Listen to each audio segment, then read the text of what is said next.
While we think this will never happen to us, that it will.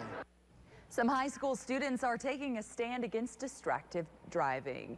Good evening and thanks for joining us. I'm Vanessa Brown. Rod has the night off. It's something many of us do. Check a text message, fool with the radio. But a group of students from Waverly High learned firsthand tonight just how deadly distracted driving can be. Channel 8 Eyewitness News reporter Jen Shantz has more in tonight's top story. Vanessa, the students have been planning tonight's event for over a year. It's called Arrive Alive, and there's just one goal: to end driving fatalities. It's the sound no one wants to hear and is impossible to forget. That crunching metal that often means death. It's also the sound Waverly High students are hoping to silence by getting teen drivers off their phones and focused on the road. Driving is a privilege, and if we're going to be given a privilege, we should follow the rules and regulations that come with them. Tuesday, the students hosted an event called Arrive Alive. It's part of National Teen Driver Safety Awareness Week. Students and community members got to see a real-life demonstration of the jaws of life and use interactive stimulators that even catch you going too fast. You have been speeding. They also tested just how effective seatbelts can be. 1, 2, 3.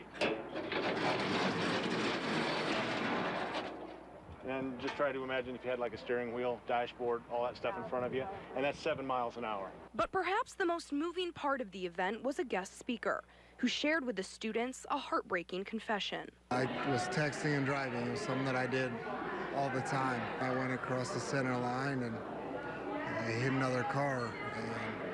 There were 2 men in that car, and both of them were killed instantly. At just 19, Reggie Shaw was faced with the tragic reality that his dangerous actions took 2 lives. Now he's making sure others learn from his mistake. It's not a matter of if, but a matter of when. You will regret it for the rest of your life.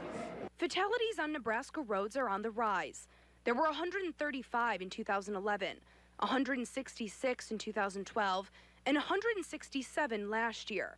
So far this year, more than 170 people have died. I feel like my phone in the seat next to me, and I'm like, I know that I just got a text.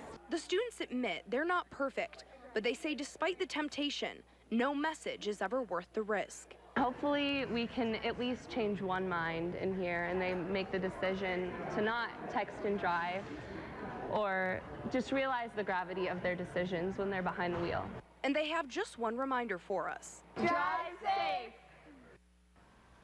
A new report that came out just this week says in the month of September alone, 25 people lost their lives on Nebraska roads.